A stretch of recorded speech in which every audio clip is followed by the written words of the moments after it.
Okay, let's start. Today we are going to talk about the dimension and length. Before starting, let's recap the last week's lecture. So, in the last week, in the lecture 7.1, we were talking about the definition of subspace, right? So what is a subspace? Subspace of Rn is the any set H in Rn space that has a three property that satisfy three property. So the first property is the zero vector is in the any space at H, right? And for each U and V in H space, the summation of these two vector is in the H space, right? And for each vector U in H space and each scalar value C, the vector C times U is in the H space. So in other words, the subspace is closed under the addition and the scalar multiplication. So when we want to determine the some kinds of space is subspace or not, we have to check these three kinds of property. Okay, so for example, the span of the V1 and V2 is the subspace, right? So we already proved the here, right? And so the span of the V1 and V2 is the plane here, right? So even though this is the R3 space or three-dimensional space, this subspace is two-dimensional space. So today we will talk about this one more specifically. And we can extend this kind of concept to the general case. So for V1 through the Vp in Rn space, the set of the whole linear combination of the V1 through the Vp or the span of V1, V2 through the Vp is the subspace. Okay, so this is the general definition of the span as a subspace. Okay, so there's another examples of the subspace, right? So yep. So there are two representative subspace. The first one is the column space, and second one is the null space, right? So the column space of the matrix A is the set of the whole linear combination of the column vectors or the columns of A, right? So in other words, the span of the column vectors, right? So the span of the column vector is called the column space. So we can represent this column space as a col V here, right? So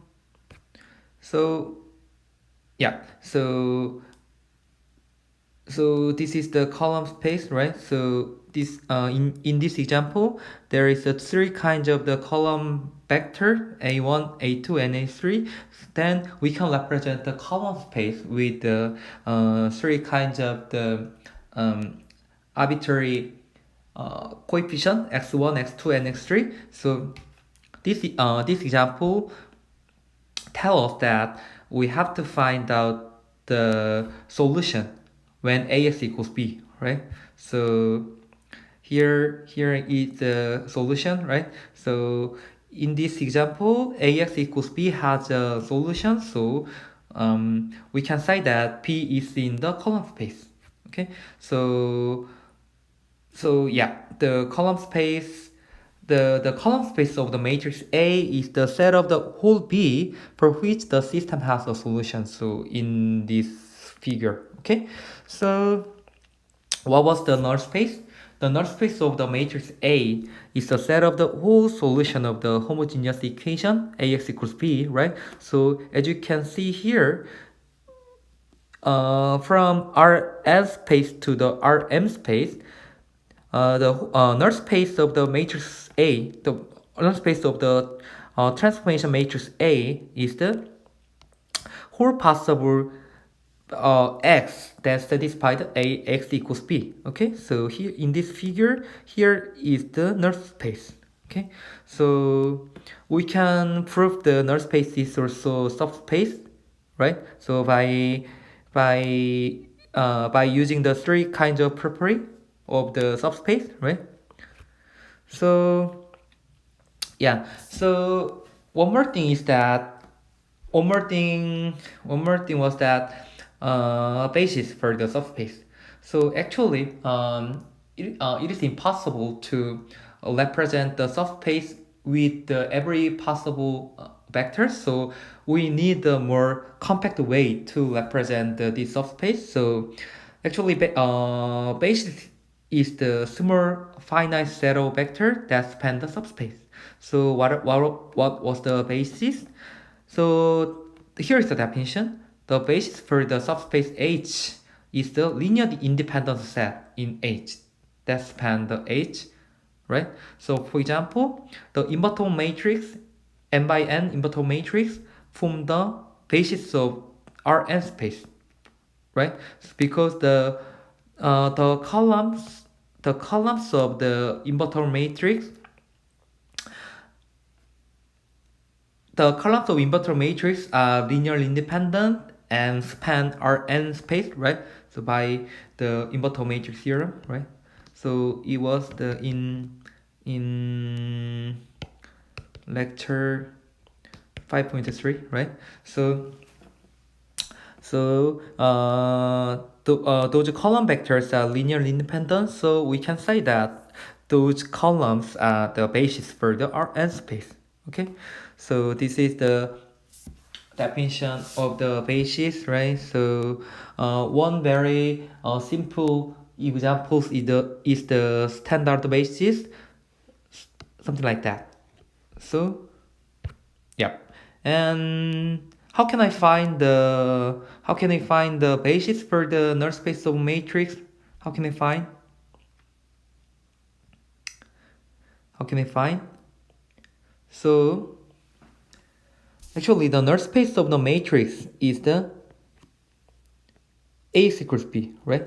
So here we can find the solution of the A equals B as a x, right? So from here we can low reduce the A and zero vector to echelon form, reduce the echelon form, right? So from here we can say that there is a two base variable and three pre-variable, right? So we can represent the general solution in parametric vector form, such that so x1 through the x5 here, and we can represent this solution as a x1 times u plus x4 times v plus x5 times w. Okay, so here so x2 times u plus x4 times v plus x5 times w is equal to 0 has only solution as a x2 x5 x4 x5 as a 0. So we can say that these three vectors are linearly independent. So this u v w is a basis, right? So because of the definition of the basis, right? And how can I find the basis for the column space? How can I find? So here is the solution, right? So because the here yeah, any linear combination of the P1 through the P5 is just combination of the P1, P2, P5 here. So P1, P2, P5 here that has the pivot positions here.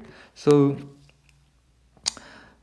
this is they are the basis for the column space of B, right? So in general, we can say that pivot columns of the matrix B form the basis for the column space, right?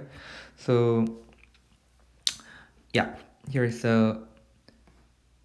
another examples, right? So something like that. And there was a very important theorem.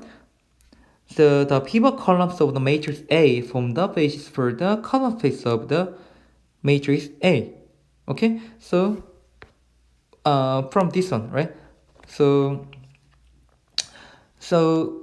we can say that if we know where is the pivot position and where is the pivot column, then we can define those pivot columns as a basis for the column space of the matrix A. Okay, so this is the concept of the basis. Okay, so today we are going to talk about the dimension and length.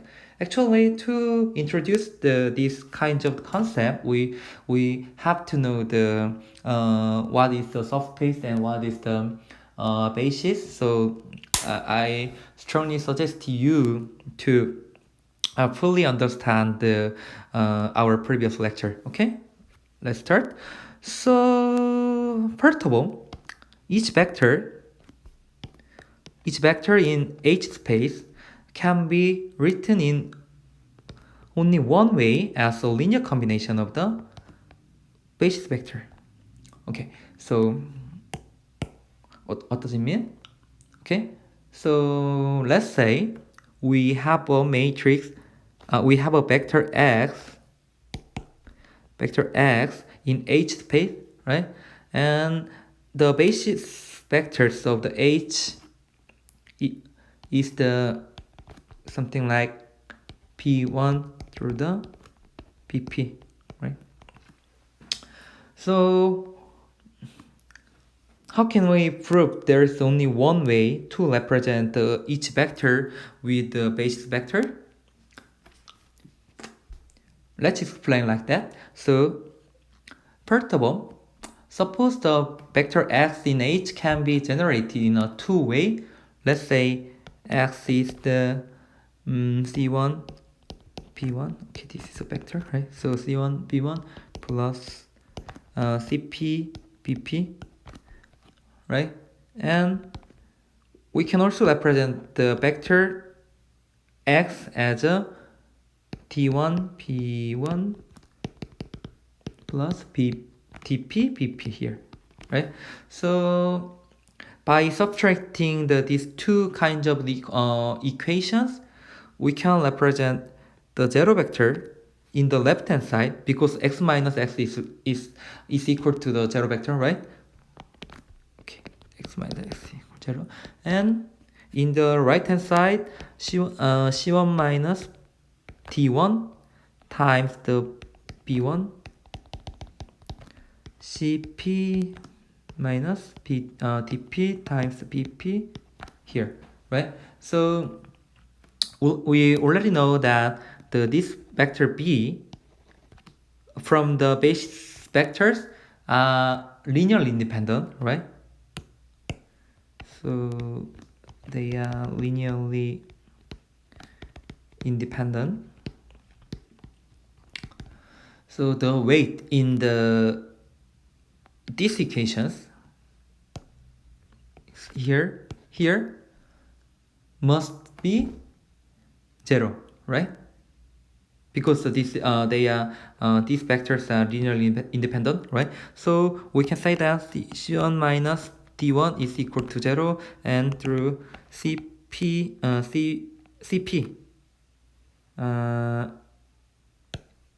here's P, right? So CP minus TP is equal to 0. So we can say that CI is equal to TI, right? So those two weight set are exactly same. So we can say that there is only one way to represent each vector with the basis vector, right? So this is just observation. So with this observation, we can define the coordinate or the coordinate vector. So what is the coordinate vector?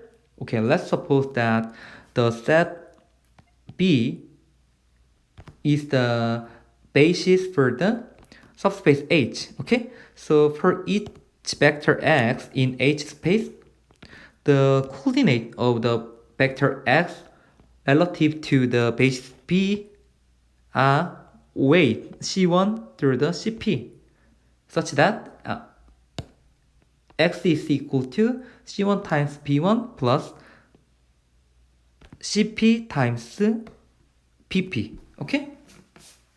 So what does it mean?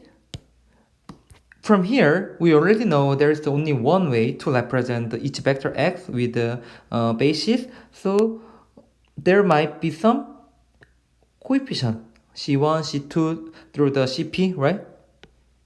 And those kinds of the coefficients are unique, right? So in other words, if we already know the basis of the subspace, and if we have the some arbitrary vector x, then we can find the coefficient C1 through the CP. Then those coefficients here, the vector form in the coefficient in a vector form is called the coordinate vector over x. Okay, relative to the subspace P, right? So in other it is called the B's coordinate vector of x. Okay, so this is the definition of the coordinate vector. Okay, let's see the example. Let v1 is something like that, and v2 is something like that, and x is here, right? Then and some vector b is something like that. So okay, so this is the same b, right? So then b is the basis.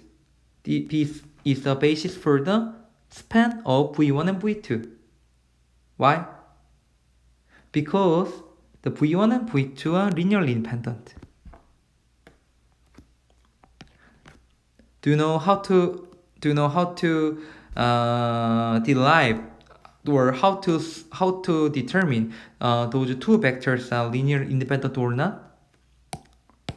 You already know, right? Because in our previous homework, we already talked about this one, right? So how can you do that? To determine they are linearly independent or not, we can check there is a solution or not, right? In A is equals B form, right?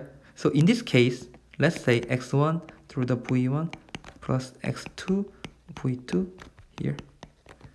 So in this case, let's say matrix vector, a matrix V with the vector x is equal to 0. So how can I solve this one? So in this case, 3, 6, 2, negative 1, 0, 1, 0, 0, 0. So we can check there exists solution or not. So you can check this one. Okay. So anyway, we already know that they are v1 and v2 are linearly independent. So we can say that this B is the basis, right? Then in this case, determine if x is in the H space, and if it is, find the coordinate vector. Find the coordinate vector of P relative to the P. Okay, let's do that. First of all, let's determine if x is in the H. Okay, so if x is in the H, the following vector equation should be consistent. So let's assume there are some coefficients C1, C2. Then we can represent the linear combination of the V1 and V2, something like that. And here, yeah. Then if x is in the H space, then this linear combination should be equal to here x, right? So in other words, the C1 and C2 are P coordinate vector of the of the vector x, right? So how can I find this C1 and C2? How can I find? This is their solution of this equation, right? So how can I do that? V1 and V2 are here, so V1, V2 are here, and X is here, right? So how can you do that? Row reduce, right? Row reduce this augmented matrix to the echelon form, right? So here is the reduced echelon form of the original matrix. So from the last row, we can determine, or we can say that there exists the solution, and the solution of these equations, C1 is equal to 2, C2 is equal to 3. So finally, the coordinate of the vector x is the 2, 3, right? So this is the coordinate vector. And okay, so here we can say that the coordinate of the t coordinate vector of x is here. Okay, let's go back to here. So if we know that this is a coordinate vector, then we can represent x something like this, right? So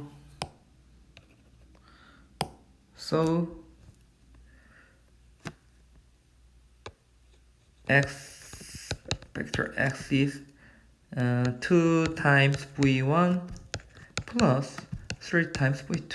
Okay, so in other words, in the three-dimensional space, or the R3 space, there is the v1 vector v1 and v2. Then we know the arbitrary vector x can be represented with the v1 and v2 with the coefficient 2 and 3. So in other words, there is the 2v1 here and 3v2 here, so x is here, right?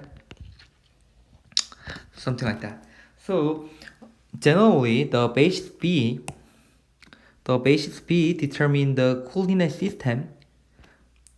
So new coordinate system, something like this, right? So which can be generalized by the grid here. Okay, so in other words, this vector B is in R3 space, right?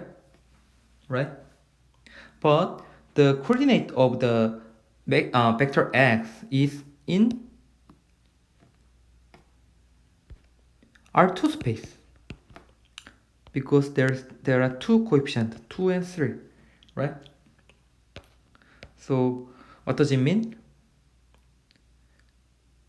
It means that any arbitrary vector x in R3 space can be represented with some coefficient in the R2 space, right? Because these two bases in the R3 space can be the another coordinate for the vector x. Okay, so this is the concept of the coordinate vector. Okay, so in other words, although the point in H space also in R3 space, something like this, right? Actually, x is in R3 space, right? They are completely determined by their coordinate vectors. Okay, so in this case, R2, right? 2 and 3, right? And the grid on the plane make H look like R2 space. What does it mean? So as you can see here, even though this plane defined in the 3D space, but this plane looks like the 2D plane, like something like v1, v2 here. So previously we usually use the x1, x2, x3, x4, something like that as a coordinate vector, right? So from now on, we can determine the new coordinate vector as a basis. Okay, so here this is the new coordinate vector v1 and v2. So we can represent this x in the 2D space as a 2, 3, something like that, right? So something like this. Okay, this is a new x. Okay, so actually this is represent something like this. Okay, so in other words, previously x1 was the something like, for example, 0, 1, 0, 0, 0, 1, 0, or 0, 0, 1.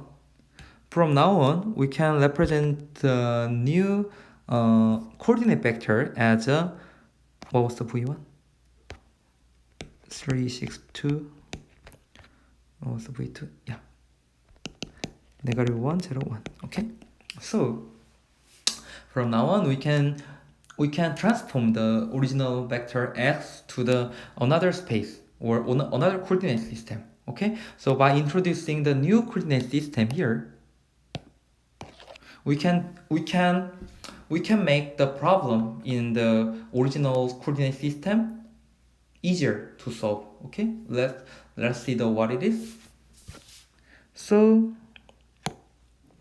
before that, the correspondence x to the x coordinate vector x here. So in this case, this correspondence is the one-to-one or one-to-one correspondence. So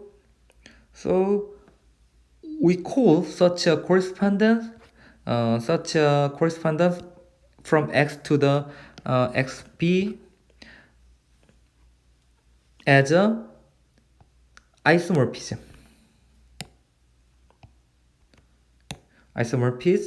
and or we say that space H is the isomorphic to R2 space. Okay, so here so x1 to the xb is the isomorphism. Okay, or the transforming the coordinate space or the coordinate system. Okay, so this is the concept of the coordinate vector. So in general, the basis set P that consists of the vector b1 through the bp is the basis for H. Then the mapping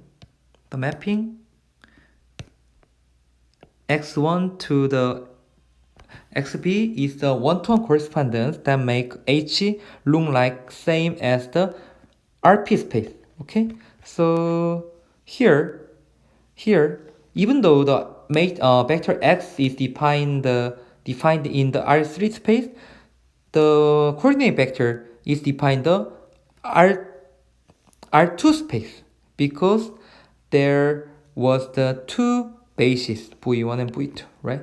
So if we have a p vector, then we can represent any arbitrary vector x in the RP space. Okay, so note that even though vectors in H themselves may have more than p entry. Okay, so what does it mean? From this example, the original vector x or the basis vectors are defined in the R3 space, right? R3 space, but the number of the bases was the two number of bases was the 2. So it means that the dimension of the vector is larger than the coordinate vector, number of the basis vector, but we can represent this we can represent the original vector x in this coordinate vector system. Okay, so this is the concept of the coordinate vector, right? So okay, from now on we have the concept of the coordinate vector, and let's define the dimension of the subspace. So dimension of the subspace, what is the dimension of the subspace? Dimension of a non-zero subspace H, denoted by dim H, is the number of vectors in any basis for H.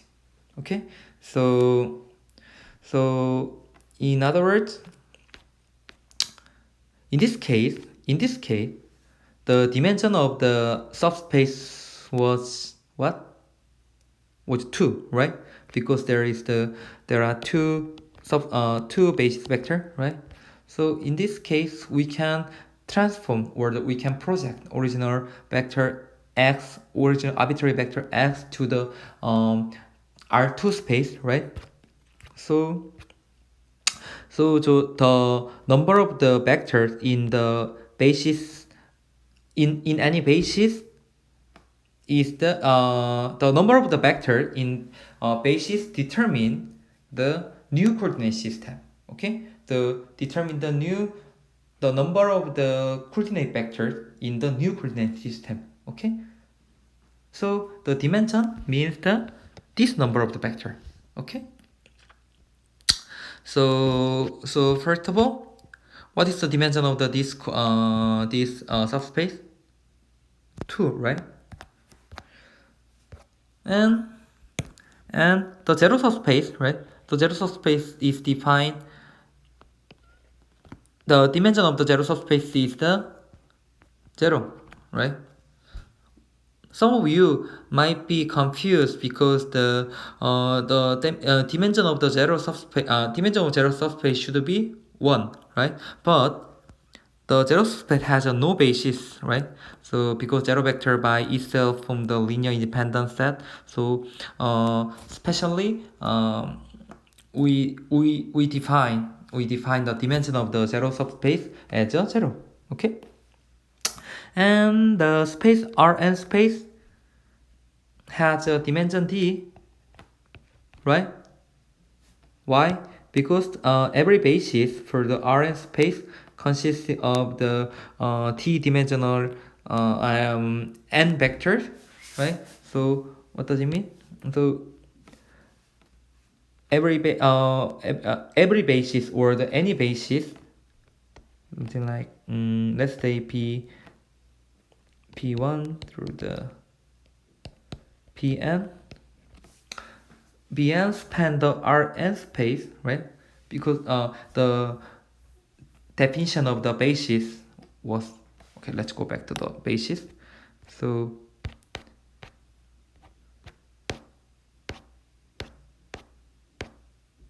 yeah, so the definition of the basis was something like that. So basis is the linear independent set that span H, right? So from here, if this basis span the Rn space, then the dimension or number of the basis is n, right? So right, and the plane through the 0 in R3 space is 2-dimensional, right? From this example, right? And the line through the 0 in R3 space is 1-dimensional, right? So because if we think about some kinds of the line here, okay, so this is a 1-dimensional space. Okay, this is the definition of the dimension. Okay, so here is really important concept, the length, because we've learned the subspace, spaces, dimension, something like that, to define the length. Actually, length of the matrix is a really important concept. So by understanding or analyzing the length of the matrix A, then we can understand the property of the matrix A, right? So actually, length theorem or the length concept is a very popular and very frequently used concept in linear algebra or machine learning or the deep learning stuff. So even though even in deep learning technique, the length concept is length concept has been popularly used to define the to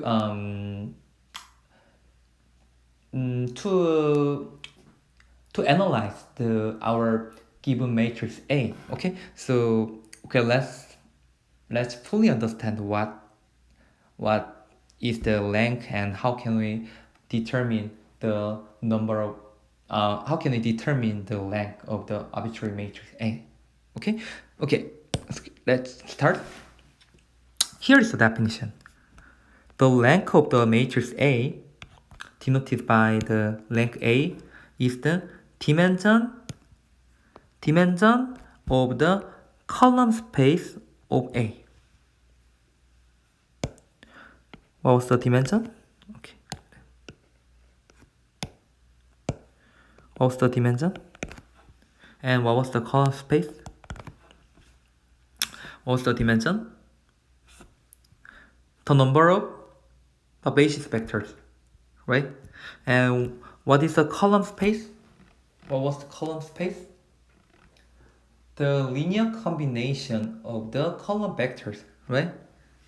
Right?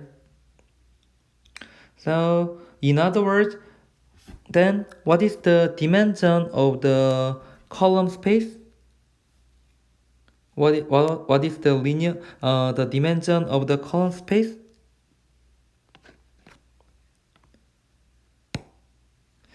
The number of basis vectors, right?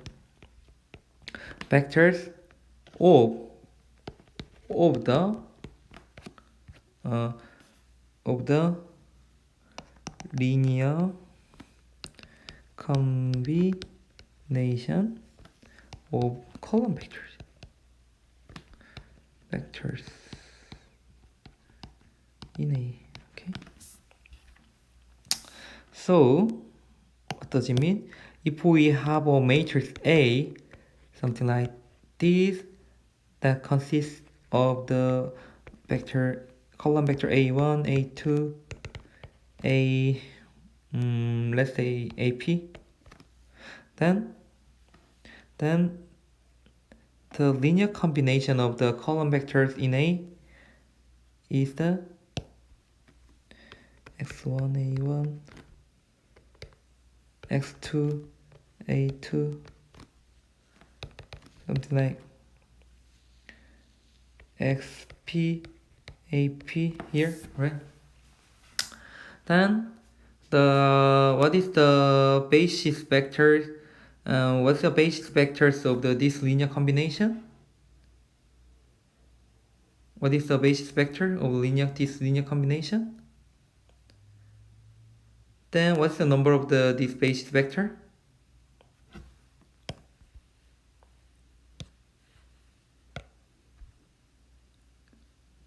Let's go back to the concept definition of the basis vector. So what was the basis vectors? Okay, let's go back. What's the basis vector? Yeah, basis vectors are here, right?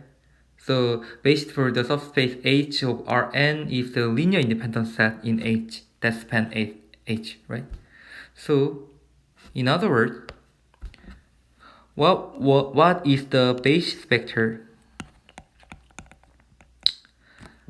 Basis vectors in this one, in here. What is the basis vectors in here?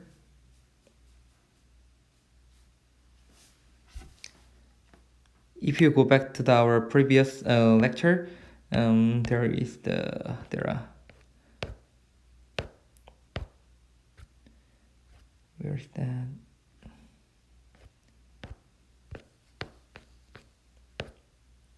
Yeah, here. So the basis vectors of this column space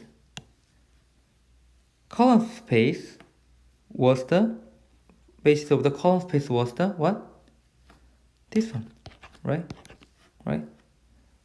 From the relationship between this matrix A and B, right? So if you don't understand what does it mean, please go back to our previous lecture. But from here, we can define the basis for the column space of the matrix A is the what?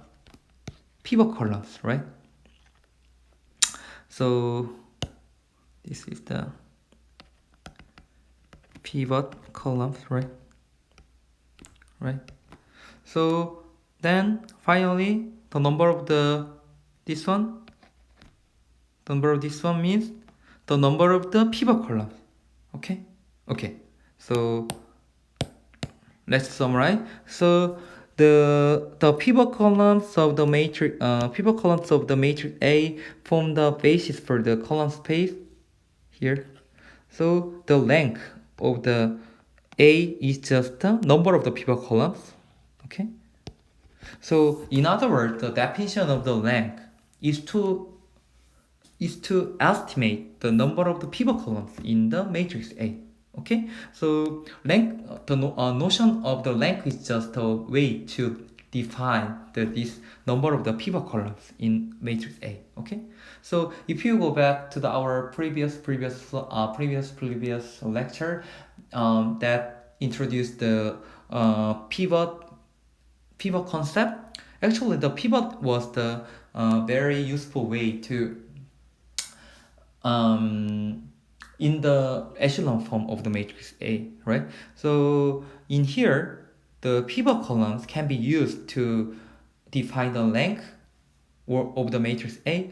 In other words, if we know the pivot columns, then we can define the length of the matrix A, right? So in other words, in some application, we can reduce or the increase or decrease the length in the matrix A to adjust the property of the matrix A. Okay, so that's why we are talking about the length of the matrix A. Okay, so this is the concept of the length. Okay, so let's see the example. Determine the length of the matrix A. Okay, so what is the length? What is the length? The number of the pivot columns, right? So the number of the pivot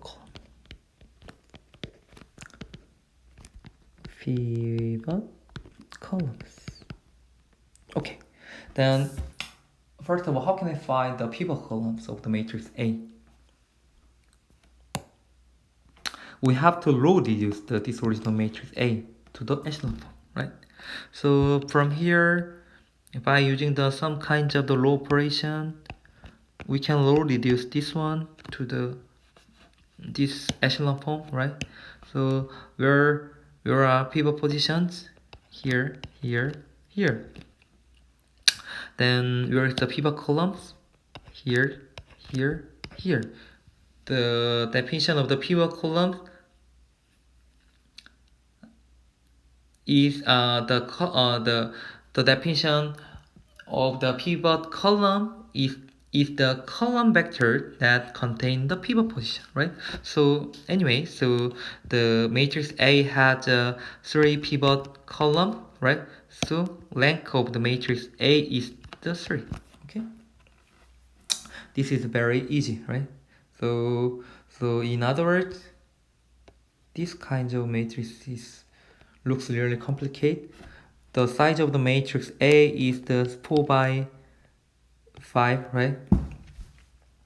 But if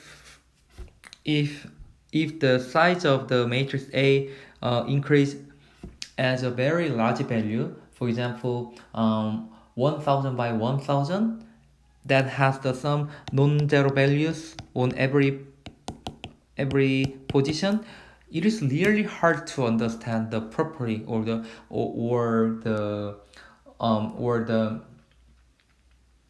or the action of this matrix transformation. But if we know the length of this matrix A by understanding the pivot position, then we can expect the expect the action of this matrix A. Okay, so then from now on, from here we will see how can I use this length property to understand the matrix A. Okay. So here's the very important theorem called the length theorem. Okay. So what is a length theorem? If matrix A has a n column, so something like A1 through the AN, right? Then the length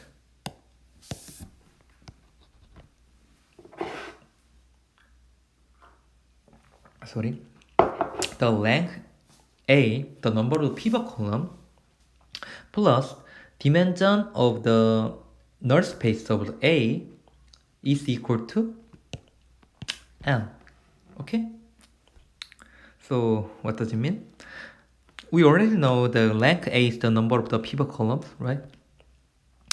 Then the number of the vectors in the basis for null space A is the number of the non-pivot column. What does it mean? If we go back to our previous lecture here, then where is the null space?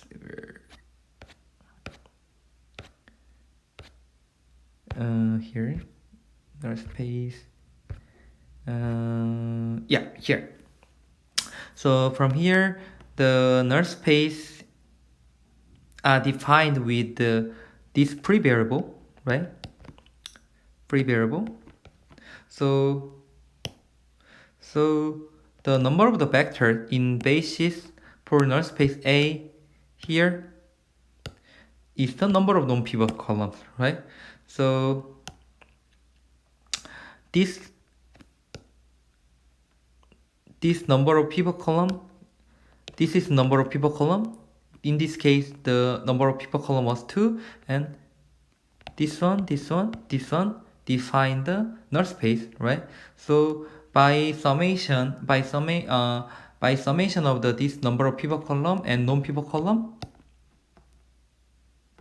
we can say that the sum of this number of the pivot column and number of non-pivot column should be number of the column vectors, right? So number of column vectors should be n. Okay, so this is very intuitive, but this is very powerful to understand the length of the matrix A. Okay, so in other words, the length of the matrix A plus dimension of the length null space A is equal to n. Okay, this is very simple, but this is very useful equation, which will be used in the following. Okay, here's one more theorem. This was the length theorem. The another theorem is the basis theorem. Okay, what is the basis theorem? Let H space be the p-dimensional subspace of the Rn space. Then any linearly independent set of p element or the p-dimensional vector is automatically basis for H. So also any set of the p element of H, that span H is the basis for H. So what does it mean? So what does it mean? Actually, we will skip the proof of this theorem, which will be discussed in the section 4.5, but we can just understand what does it mean.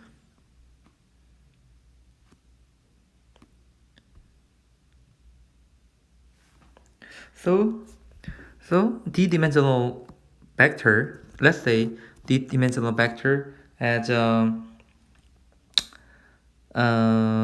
P, okay? So in the RP space, okay? So let's say we have a P1, P2 through the let's say P n, right? Then if this P1, P2 through the Pn are linearly independent, if they are linearly independent, we can say that they are spanning H. Span H. Why? From the invertible matrix theorem, if the p vector in Rp are linearly independent, if and only if they also span Rp space. Okay, so if those kinds of vectors are linearly independent, then we can say that they are span H space, right? So in other words, this will be the basis for the space H. Okay. So in other words, any kind of this linear independent set that span the H are the basis for the space H. Okay. So this is called the basis theorem. Okay. So with the length theorem and basis theorem, we can understand many things from now on. Okay. So yeah, so this is the last page of the this lecture. Actually, we already introduced the invertible matrix theorem in the lecture 5.3. Let's go back to this one. Yeah, this is the lecture 5.3. There was a very important theorem called the invertible matrix theorem, right? So they are whole equivalent or not? They are whole equivalent. So they are either whole true or whole false, right? So by using the concept of the length, we can extend this invertible matrix theorem here. Okay. So in invertible matrix theorem, there was the A, B, C, D to the I, right? Today we will introduce the further statement from M to the R. Okay, so the conditions are same. So let's say matrix A is an M by M matrix, then following statement are each equivalent to the statement that H is the invertible matrix. So here it's the invertible matrix. Okay, so we can extend this invertible matrix theorem with this one. Okay, first of all, the columns of the matrix A form the basis of Rn space. Then and the column space of the matrix A is the Rn space. Dimension of the column space is equal to n. Length of the matrix A is equal to n. Null space of matrix A is zero set, and dimension of the null space A is equal to 0. Okay, let's prove what does it mean. So first of all, this statement M is the logically equivalent to the E and H. So what was the E and H? Let's go back to the lecture 4.3. So E and H here. So the columns are linearly independent. Then columns span the Rn space. So here the columns A directly will be the basis of the Rn space, right? From the definition of the basis, right? Okay, so M is connected to the E and H. Okay, and then let's see the G here. G is here, right? So the equation has at least one solution for each B in Rn space. Then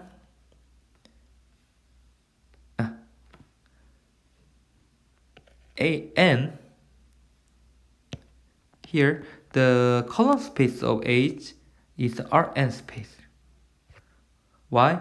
Because the column space A is the set of the whole parts of B such that equation Ax is B is consistent, right?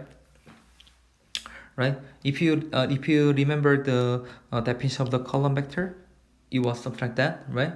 So in the statement G, equation has at least one solution. So this G implies n. Okay. So the number of the column space of the matrix A is the Rn space, right? Okay, so this G is linked to the N, and then N, OP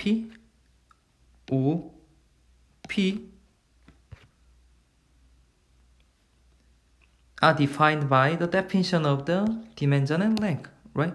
Why? Because if the column space is Rn space, dimension of a column space is the N, right? And length of the matrix A is N, right? Why? What is the dimension of the sum space? If you go back to the here, so dimension of the Rn space itself is N, right? And what is the length of the matrix A? The number of the pivot column, right? So number of pivot columns of the here is N. So this state of N implies the statement OMP. Okay, so N, O, P are done, right? Then if the length of the matrix A is N, then dimension of the null space A is equal to 0. Why?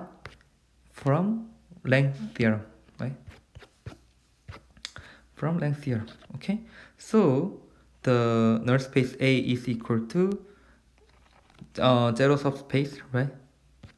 So here, so PRQ are equivalent. So PRQ are equivalent, and this Q is connected to the D. So connected to the D. So the equation has only trivial solution here, because the null space is the null space of the matrix A is the zero space. Okay, so this is the extension of the invertible matrix theorem. So from this one, from the previous lecture, we introduced the invertible matrix theorem from A to R here. Okay, so this is the invertible matrix theorem. Okay, so this is the end of today's lecture. Okay, we introduced the concept of the subspace, column space, null space, and and what was that? Yeah, basis and today we introduced the length of the matrix and two theorem, length theorem and basis theorem. Okay, then we finished our invertible matrix theorem. Okay, so this is the end of theorem. Before finishing today's lecture, I want to say something in Korean. 이제 오늘까지 저희가 배워서 사실 이제 subspace부터 시작을 해서 이제는 베이시스 티어럼까지 배운 후 이제 인버스 메이 티어럼을 정의를 내렸습니다. 그래서 지금 이제 앞쪽에서 저희가 전반부에 했던 AX equal B를 풀기 위한 어떤 테크니컬한 방법들에서 이젠 저희가 2장으로 넘어오면서 뭔가 많은 정의들을 배웠죠. 그쵸? 여기서부터 이제 뭔가 테크닉적인 부분들이 아니라, 그러니까 어떤 방법론적인 게 아니라 많은 이제 정의들을 배웠습니다. 그래서 컬럼 스페이스가 뭐고, 널 스페이스가 뭐고 하는 이제 방법들을 배웠는데, 이제 이런 저희가 어떠한 정의들을 왜 배웠냐면은, 어쨌든 우리가 계속 관심 있는 거는 어떠한 ax equals b나 또는 ax equals 0를 정의를 내리는 어떤 매트릭스 x를 저희가 이해하는 게 매우 중요하거든요. 그러니까 이런 ax equals b를 푸는 것만이 중요한 게 아니라 이 매트릭스 x a가 어떠한 액션을 줘서 x라는 벡터를 어떤 스페이스로 옮겨내는지에 대한 어떤 프로퍼티들을 우리가 알아야 되는 필요성들이 많이 생기는데, 이제 그때 사용하는 컨셉들이 뭐 subspace, 뭐 column space, null space, dimension, 뭐 rank와 같은 이런 데피니션들이 사실 계속 나옵니다. 그래서 지금 이제 우리가 앞으로 남은 강의들에서 볼 내용들도 이제 이러한 단어와 정의들을 계속 사용하게 될 텐데요. 사실 이제 이 부분들을 공부하다 보면은 앞쪽에서는 이제 이러한 로우 리덕션을 풀고 하는 방법들이 사실 수학적인 뭔가 테크닉이어서 쉬워 보일 수도 있었는데, 이제 여기서 말할 데피니션들은 사실 좀 외워야 되는 부분들도 있고, 뭐 랭크 시어럼이나 이런 베이스 시어럼 같은 경우는 사실 좀 저희가 외워야 될 부분들도 있는데, 사실 외우는 건 어렵지 않은데 이제 이러한 컨셉들을 완벽하게 이해를 하려고 노력하는 게 매우 중요합니다. 왜냐면은 사실 이런 컨셉들이 이제 뒤 후반부에도 계속 나오지만, 이게 그냥 외우고 지나가면 사실 또 그냥 후반부들도 사실 다 이해, 그냥 그렇구나 하고 넘어갈 수가 있거든요. 근데 이게 그냥 외워서 넘어가면은 계속 몰라요. 저희가 무슨 얘기냐면은 이제 앞으로 우리가 이제 전산수학 또는 리니어 알지브라를 다 공부를 끝내고 이제 이걸 가지고 다른 저희가 이제 더 하이 테크닉의 과목들을 수강을 계속 하게 될 텐데, 이제 이 개념, 랭크라는 개념이나 뭐 디멘전, 뭐 서브스페이스라는 개념들을 이해를 안 하고 그냥 넘어가면은 이 랭크라는 거 어디서 들어봤는데, 저희가 전산석에 들어봤는데 정도로 계속 지나가게 돼요. 그러니까 저희가 컴퓨터 학과나 해서 1학년으로 시작을 했을지 모르지만 사실 우리가 대학교를 졸업하고 뭐 대학원을 들어가서 심지어 박사까지 졸업할 때까지 이 랭크라는 개념을 사실 다시 가르쳐준 데가 없거든요. 그러니까 랭크라는 걸 잊고 우린 랭크라는 걸 어떻게 사용할 거다라는 거지, 이 랭크가 무엇인지를 사실 정확하게 이해를 가르쳐준 데가 사실 많이 있지 않습니다. 그렇기 때문에 이 전산 수학을 통해서 최소한 이러한 데피니션들을 외우는 것도 중요하지만 이게 무슨 의미였는지를 다시 한번 저희가 곰곰이 곱씹으면서 자기 것을 만드는 게 매우 중요합니다. 네, 일단 이 말씀을 드리고 싶었고, 사실 제가 설명을 한 게 좀 부족한 부분들이 많이 있을 수 있으니까 지금 저번 시간 오늘 통해서 이제 7장에서 배웠던 개념들은 사실 또 뭐 구글이나 또 검색을 해보면은 또 한국어로 검색을 해봐도 잘 정리된 자료가 매우 많거든요. 서브스페이스가 뭐고 뭐 랭크라는 게 어떤 의미고 하는 것들, 그리고 저희 또 텍스트북이 있잖아요. 다시 한번 꼼꼼히 읽어가면서 저희가 이제 2장을 마치고 이제 다음 시간부터 3장으로 넘어갈 텐데, 넘어가기 전에 이러한 컨셉들을 정확하게 자기 것으로 이해하고 넘어가길 추천합니다. 오케이? Okay, this is the end of the today's lecture. This is the end of the section 2 in our uh, in our course, right? So from next week we will talk about the determinant in section 3. Actually, the determinant is also very important concept, so it might be hard to understand within the 1 week, right? So, but I will briefly introduce what is the determinant and what's the meaning of the determinant. So, okay, high level. Let's try to understand high level concept of the determinant from next week. Okay, thank you.